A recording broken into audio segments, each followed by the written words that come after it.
Welcome to my, you know what, I just need to talk.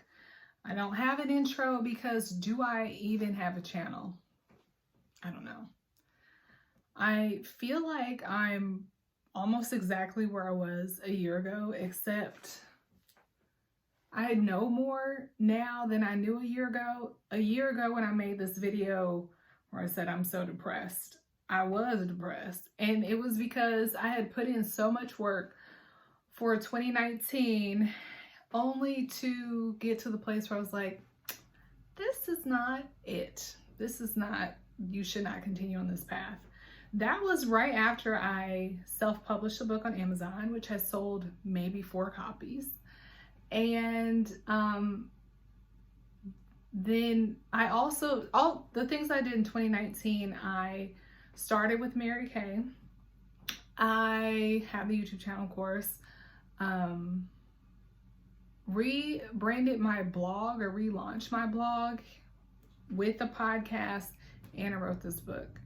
And when it came down to it, I was like, I'm not feeling like this is what I'm supposed to be doing. So then I thought maybe I can get a job and just like kind of end this thing and also reduce some stress, because my husband goes to work and comes back and, you know, does his thing, and it seems like an easier life. Except that's because I'm the wife. So if I were to get a job, that it wouldn't necessarily work like that. So I was feeling really depressed, and I just kind of recognized that I was just going to have to like seek God in order to find out what I'm supposed to be doing here.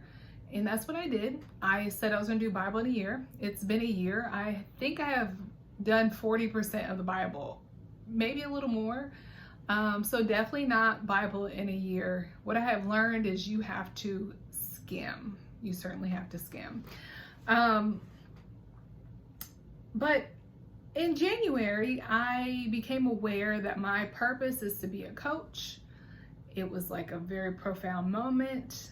I knew it was more in this realm of life coaching, but I had been interested in being a business coach. So I felt like business coaching was going to like be what I did to learn to coach and also continue to grow in the lessons that I would coach people through.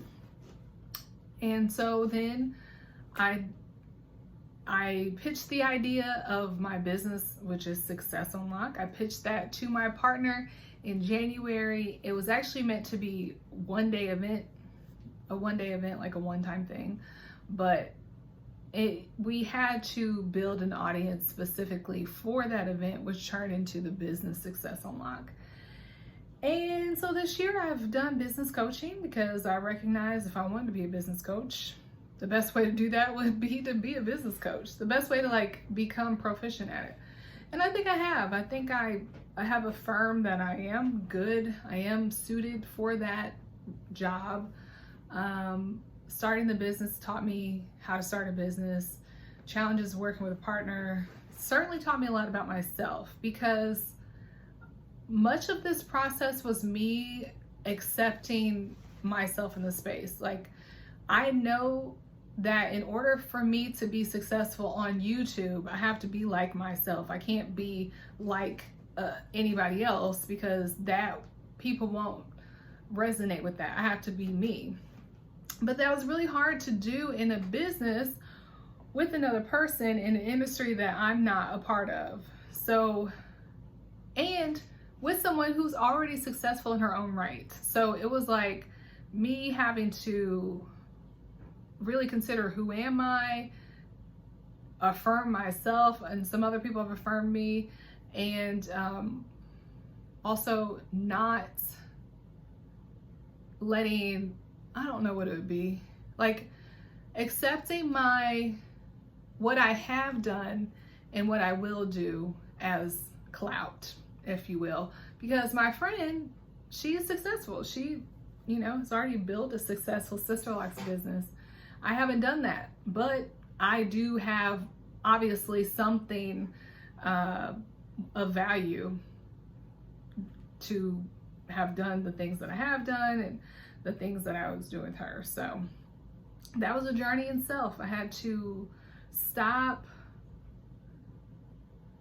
judging myself. I had to stop feeling inferior to someone else just because they are on a different path or further down their path than I am.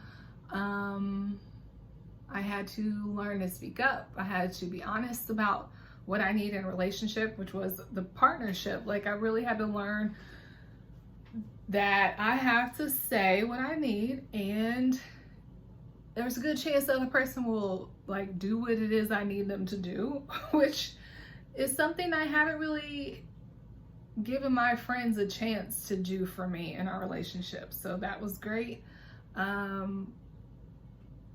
I recognize my weaknesses still. I recognize that I am a leader. I need to be a leader. And one of the things I probably should have done is take charge, but not like, okay, I'll just do all this stuff or I'll decide what we're doing, but more like dictate what happened and dictate how it happened, because my partner did not have expertise or skill in the area of like being in business. So I can't just expect her to just do it if she doesn't know how to do it. I should have been more assertive, but I had not yet proven to myself that I was really anyone to be listened to at that time. A lot of my stress or concern having a partner or as the partner was, I didn't want to go to her because I felt like because she was more successful, she might have just thought like my ideas were stupid and didn't want to be involved with them. But it wasn't that. She does not have the sort, I don't want to say acumen, but that's what I mean. I don't want to say it because I don't want to indicate that she does not have any know-how to run a business, because she does. She just opened a salon. Like, she's a successful businesswoman.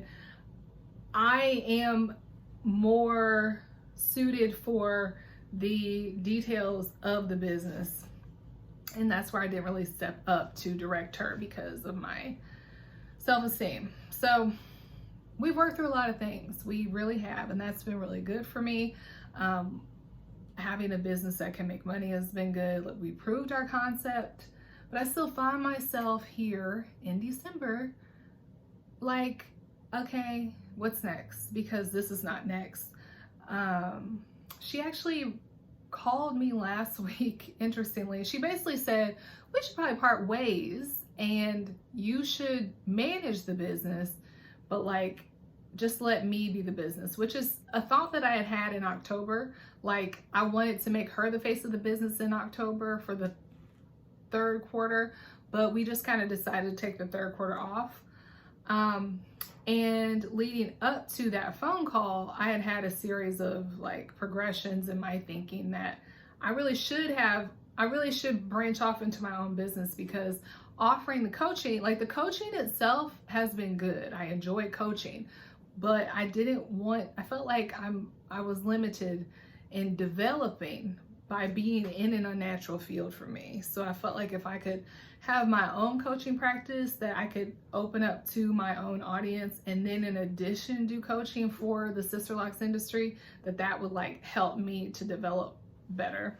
So I have been thinking that, and then she called and said it, which was really like, a little bit spooky, but also encouraging.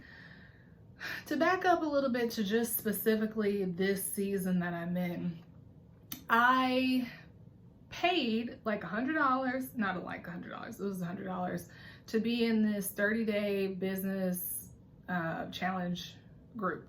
And the point was like to help me with social media. I've been looking for a social media coach or something. Like I needed somebody to help us figure out what to post and all that.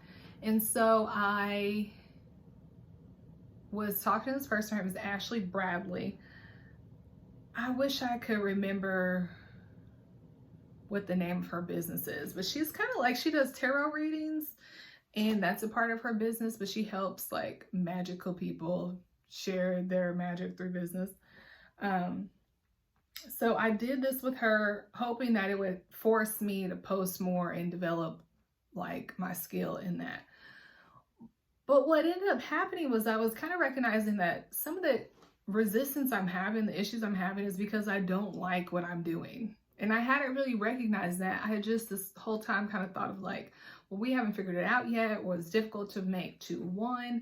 But when I started to think about it, which was prompted by Ashley saying, you don't seem to like Instagram that much. No, I don't like Instagram. I don't use Instagram personally. So that's why it's hard for me to do it for the business. But also, I don't necessarily like this doing this business. It feels hard, but not hard. It feels like tedious almost. Like I don't know what I don't know what to offer to it of myself. I have a lot of ideas of things we could do, but nothing seems to flow out of me besides coaching. So that's why I was also thinking like, how can I coach more? So then I was in this women's entrepreneur group on Facebook, and somebody asked, what's one thing that if you had any wish to grant for your business, what would it be? And I said, a social media curator. So this person reached out to me. Her name was Miriam, and we had a great conversation, and that's what she does for people, like helps them with social media. So we had really good conversation on Messenger, and we got on the phone, and it was not a good conversation. We got on the phone with my partner. After the conversation, I felt like I had been in an argument, but I had not. And my partner was kind of like, I could tell that your energy shifted, and I was feeling defensive. And then I had to reach out to Miriam and like indicate that I didn't think the call went well. So she didn't notice that, and I was like, see, that proves my point. My complaint was that she wasn't understanding me, and that made me feel like she wasn't listening, or she wasn't an effective listener, or like wasn't like on the right ground to work with me. I brought it up at marriage counseling actually, because I felt like it bothered me to an excessive degree. I'm talking to my mom about it, I'm talking to my husband, I'm talking to my other friend, and I recognized it was a bit much. And she said, well, Brianna, you have a deep wound around not being heard. And I don't know how I would forget that, but that is a big issue for me. It's about not being understood and being penalized for being misunderstood. And if you've ever watched the Banker's Life videos I have on here, one of the main conflicts I have, which I guess is like the same trigger, is when the employees started to insinuate that I was saying I was better than them. And it upset me so bad, I left and cried, and I considered quitting. I should have quit. But like, it's the same type of trigger. It's really important for me to be understood. So she was like, even though you know that you may have responded excessively, that's still not a healthy relationship for you. So we had to pass on Miriam, but that conversation is what prompted Ivy to ask me to suggest that I have my own coaching practice so that I can be heard and not have to basically compromise my voice by trying to synergize it with her, which was insightful. I mean, I don't even know if she had those specific thoughts, but that's like what I've distilled that conversation down to. But also in the call with Miriam, she has some really good questions about partners that we hadn't really answered, and I guess have changed over time. And one of them was, where do we see ourselves, or what do we want for the business? And what I wanted and what my partner wants are very different things. Like the business is part of her end game. For me, the business is part of like the early stages of my entrepreneurship. So we can't achieve the same. We can't achieve the same thing if we both want different things, and nor did I want to be like, make it that important for me. Like, I don't want to commit to this business that is so difficult for me. I mean, I'm obviously committed, but I didn't want to put so much energy to the point, if it's something that's a pillar of her retirement, I didn't see myself devoting that much of my life or additional energy to something that wasn't even where I felt I belonged. So those are where my thoughts came from. So for the last few months, I've had this idea that has evolved into a coaching practice for entrepreneurs, specifically when they want to build their business to the action portion. So I called it imagination to action. Don't you steal that. And that idea evolved from way back when we did t-shirts. I wanted to make more t-shirts, but I didn't want to do it under Success Unlock. And then my brother mentioned, well, I'll model the shirts for you. And I was like, well, my brother's pretty successful. I'm obsessed with success. So I could interview him and make that like, this is this person, this is his story, and this happens to be the shirt he's wearing, and then like sell the shirts that way. That evolved into a podcast, a whole website. And the shirts like really fell off because I recognized the shirts were just a way to make money, and I can never do something just to make money. So then we get here where I'm like, okay, this is what I want to do. I want to build this coaching practice.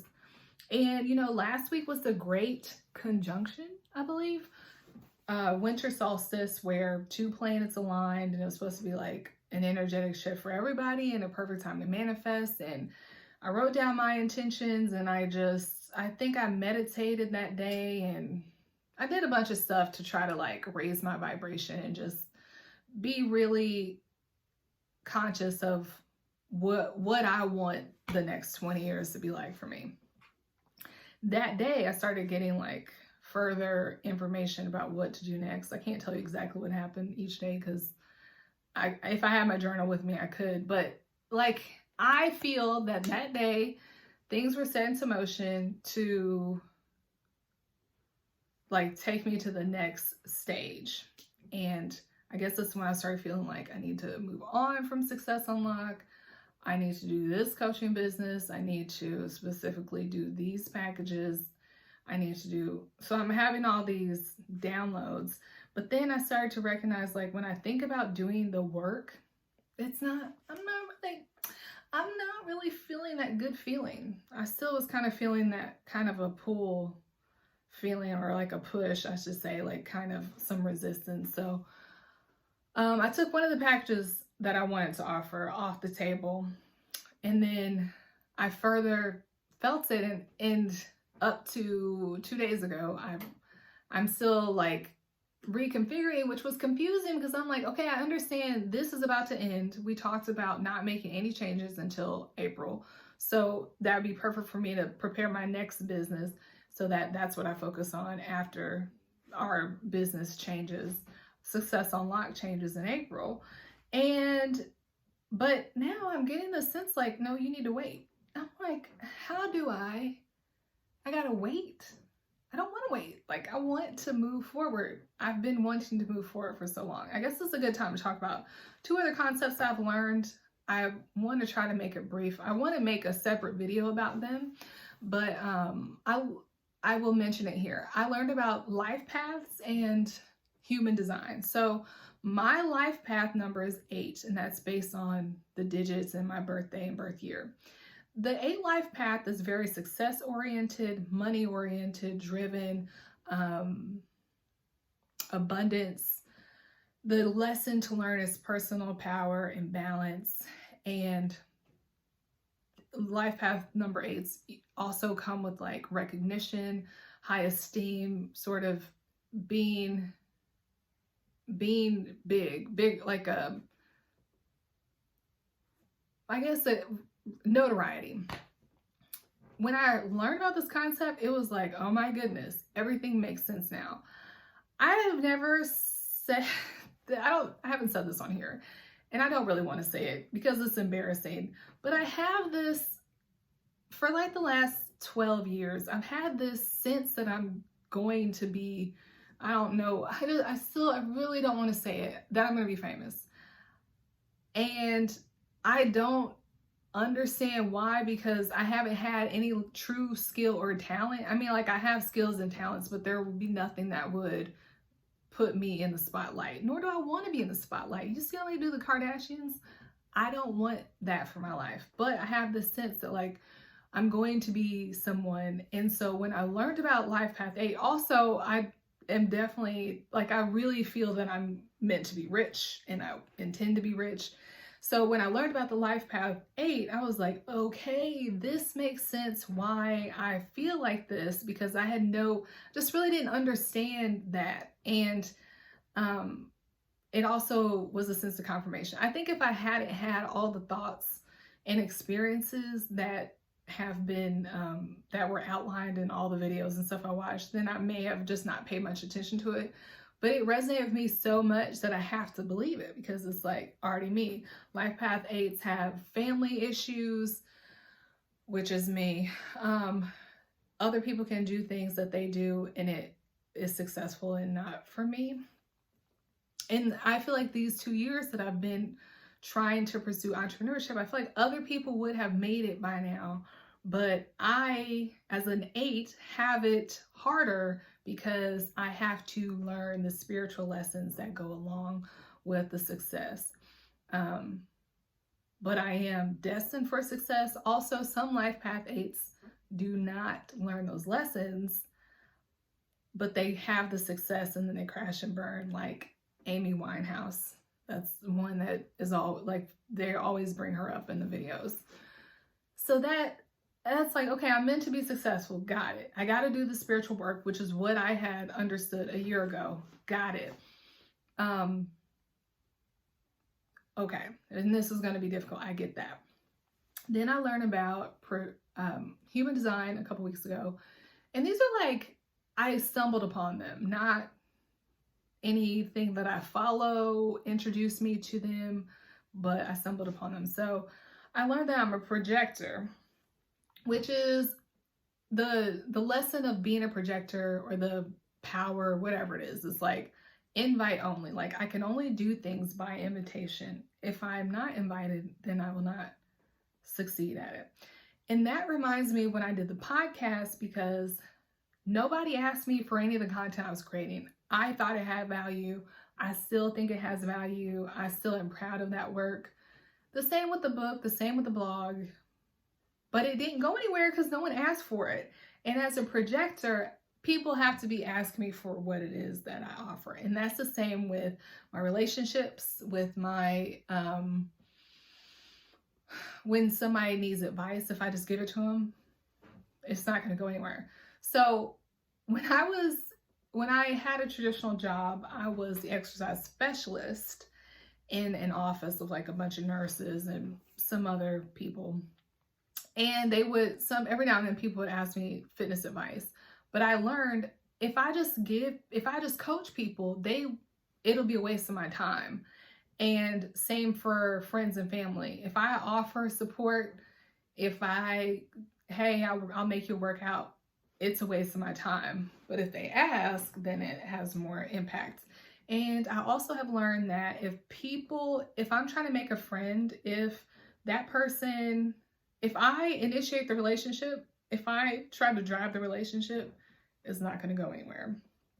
I've learned that, I get that, and I have to hold back because I'm a driven person. So for instance, I just moved. This is my new place, my new office.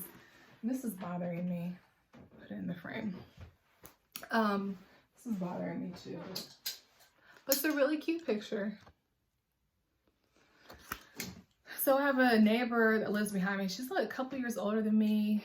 She seems really cool and I want to be friends with her, but I can't initiate that friendship. Like, I've shown her who I am. I've shown her that I'm friendly, and that's as much as I can do. She's going to have to make the next move, because I know that if I'm the one that does it, then it's not going to go anywhere. So that resonated with me too, but it also makes me, okay, I'm supposed to be successful, but I'm also supposed to just wait for an invitation to be so. Like, what? Now, you can say, why do you subscribe to that? Like, you don't have to subscribe to that. Sure, I don't, but I feel that my life has already followed the past. Like, they've already modeled what each of these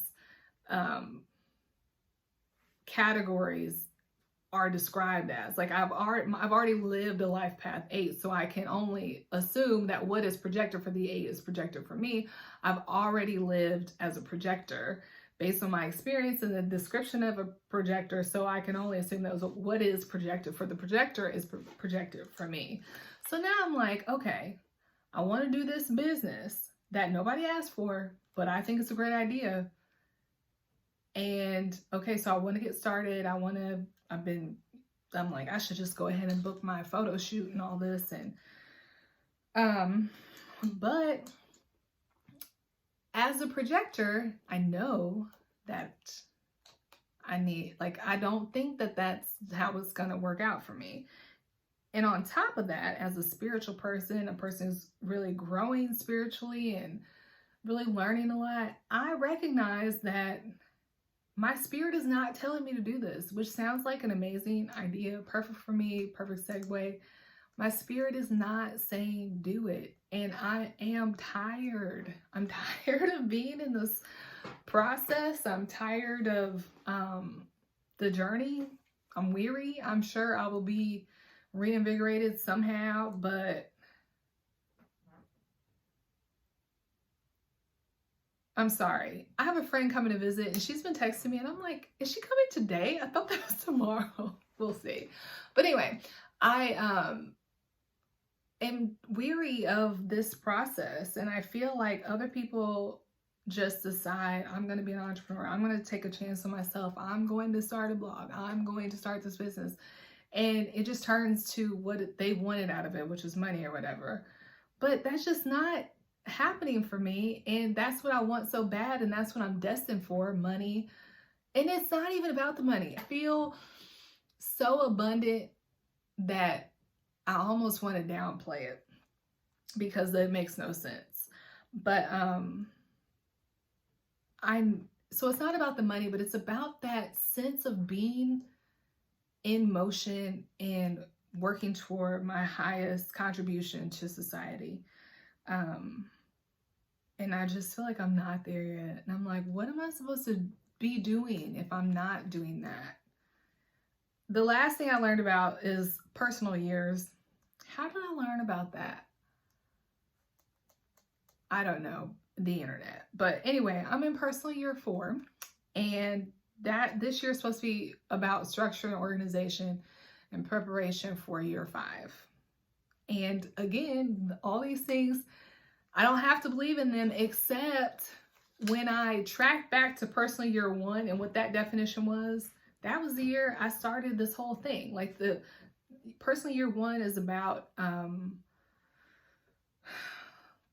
laying the foundation. That's when I had my baby. I decided nobody was going to hand me my life, and I quit my job. I started the blog. Like, I did all those things in that year, and now I'm in year 4, and it just follows the map. So I can. And the other thing is, before I learned that it was about structure, organization, setting up the systems, I hired a professional organizer, which is like literally about systems and structure and organization. So maybe I'm just supposed to focus on my family. Maybe I'm just supposed to focus on spiritual growth. I don't know. The other thing that I needed to add was, I feel that instead of being a business coach, I know that, like I said, like life coaching is ultimate. And I don't just mean like, oh, I helped some white lady overcome whatever it was. That's not, I mean, yeah, but no. Like, I feel that that's the ultimate. And so I was kind of like, I'm just going to be a business coach in preparation for that. But I'm getting right now that the spiritual side of me needs to be a part of my next business. That needs to be how I coach people. So now I'm like, is that why I can't move forward? Because I'm not advanced enough spiritually to do so. And how do you impact, or how do you control how quickly you hear from source, hear from God?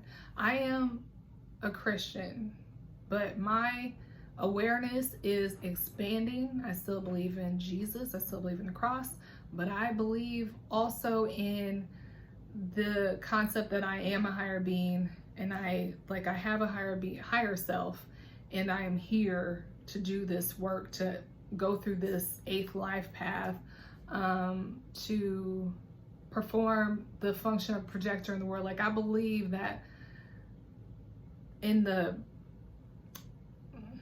duality, I don't really know how to say it, but like, I've learned so much in the last year that I feel is very relevant to people who are trying to find their way on a very destiny level.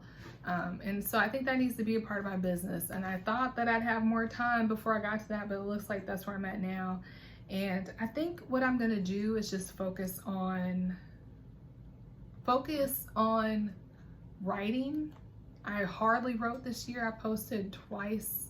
I think, well, after I posted once during the pandemic, which should have been a time to post more, but I just wasn't really having any complete lessons to share. But I think that I need to just focus on writing and focus on strengthening my voice, because I recognize that as I'm on this spiritual journey, like, I am having thoughts and ideas that can contribute to the higher consciousness or collective consciousness and understanding of this world and our relationships and who we are. So maybe I'll just focus on that, or maybe next week I will figure out what the heck I'm supposed to be doing. Until then, I will stop recording this YouTube video and post it. Maybe I will figure out what kind of YouTuber I want to be. I don't know. I have no answers, but I'm ready to move on. So if you made it this far, stay tuned. We're still on a ride, a journey. I don't know, but we're here. Thank you for watching.